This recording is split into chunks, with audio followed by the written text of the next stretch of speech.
Egyptian President Mohamed Morsi is set to address the nation amid growing calls for him to step down. Fears of a showdown in the streets between Morsi's Islamist supporters and a broad coalition of the opposition parties on Wednesday have led people to stock up on food and buy up fuel supplies. The army and police are preparing to contain any trouble, adding men and barriers around important public buildings.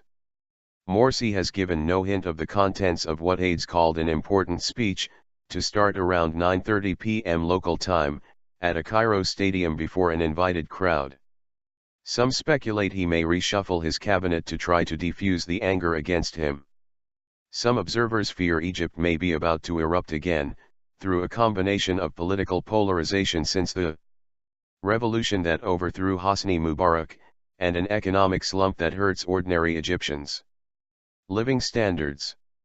While a number of his critics worry about Islamist rule, most appear simply frustrated by falling living standards.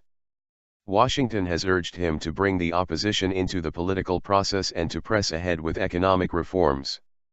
All sides insist they do not want violence, but there have been scuffles and deaths in recent days. The army has warned it could step back in, a year after it handed power to the elected president. Residents saw tanks taking up positions near a major highway running into Cairo. The army is held in high regard by Egyptians, especially since it pushed aside Mubarak following the 2011 uprising.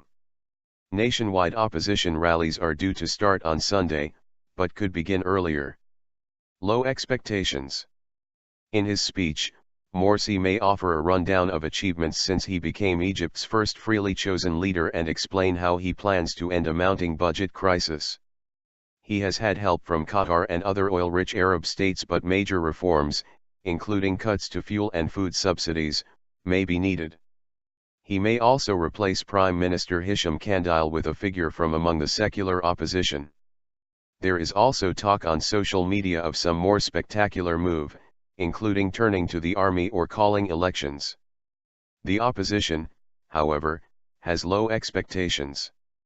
Liberal activists plan to watch the speech on an open-air screen in Cairo's Tahrir Square, where the revolt against Mubarak began in January 2011.